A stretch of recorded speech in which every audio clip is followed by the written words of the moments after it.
Hello दोस्तों, पतंग एक कहानी मासूम प्यार की। हेलो दोस्तों, मैं ज्योति स्वागत करती हूँ अपने चैनल ज्योति की आवाज़ में। विजय एक छोटे से गांव में रहता है। गांव में शहरों जैसा माहौल नहीं होता। यहाँ हर कोई एक दूसरे को अच्छी तरह से जानता है और पहचानता है। विजय अभी 19 साल का हुआ है और यही वो उम्र होती है जब कुछ एहसास आपके अंदर आने लगते हैं। विजय एक गरीब परिवार से है। माँ और पिता जी दोनों काम करते हैं ताकि विजय और उसकी छोटी बहन की अच्छे से पढ़ाई लिखाई हो सके। विजय के घर के पीछे एक बरामदा है, जैसे कि गांव में घर होते हैं थोड़े खुले हुए। विजय अक्सर गर्मियों में छत पर सोया करता और आज भी विजय छत पर सोया है, लेकिन कुछ शोर की वजह से उसकी आंख खुल जाती है। उठकर वो नीचे देखता है और यह पहली बार था जब उसने देखा है नेहा को। हल्के नीले रंग की सलवार सूट पहने वो अपनी मम्मी के साथ सामने वाले शर्मा जी के यहाँ आई है। वो शर्मा जी की भांजी है। उसकी मम्मी ऑटो वाले से पैसों को लेकर बहस कर रही हैं। सुबह गर्मियों का सूरज है तेज। नेहा बैग लिए खड़ी है। उसकी आंखों पर सूरज की रोशनी आ रही है। यह देखकर विजय सूरज और नेहा के बीच में आ जाता है। अचानक से नेहा पर रोशनी पड़ना बंद हो जाती है और इसीलिए उसका ध्यान जाता है विजय की ओर। यह पहली बार था जब विजय और नेहा ने एक दूसरे को देखा। अब उम्र समझो या कुछ और, लेकिन दोनों को पहली नज़र में एक दूसरे से प्यार हो गया। फिर विजय अक्सर नेहा के घर में टकटकी बांधे देखता रहता। नेहा के मामा जी के घर के किचन की खिड़की रोड की ओर खुलती है, इसीलिए विजय अपने घर के बाहर ही डेरा जमाए रखता है। एक दिन विजय अपने घर की छत पर खड़ा होकर पतंग उड़ा रहा था। पतंग उड़ाते उड़ाते उसका ध्यान एकदम से गया सामने वाले किचन की खिड़की पर और उसने देखा कि नेहा खिड़की से पतंग उड़ाते उसे देख रही है। विजय अब हिम्मत करके नेहा की तरफ देखकर मुस्कुरा देता है और जवाब में वहाँ से भी एक प्यारी सी स्माइल आती है। विजय की खुशी का ठिकाना नहीं रहता।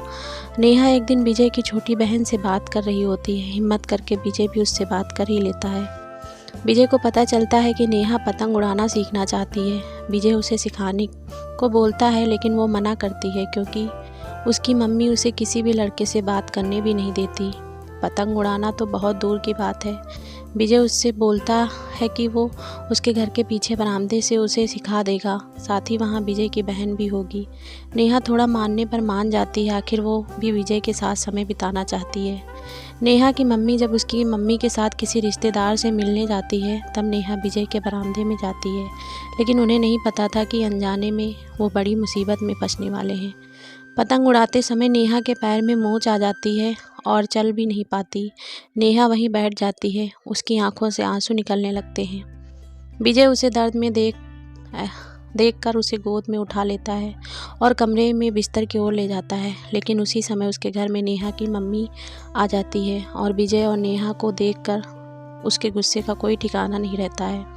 वो नेहा को वहाँ से ले जाती है। विजय को रात भर नींद नहीं आती। वो सुबह का इंतज़ार करता, यह सोच रहा कि नेहा का पैर कैसा होगा, साथ ही कहीं उसकी मम्मी ने नेहा को कुछ कहा या मारा तो नहीं। सुबह होते ही विजय देखता है कि नेहा और उसकी मम्मी ऑटो में बैठकर जा रहे हैं। विजय और नेहा की आंखों में कुछ बातें होती हैं और नेहा वहाँ से चली जाती है।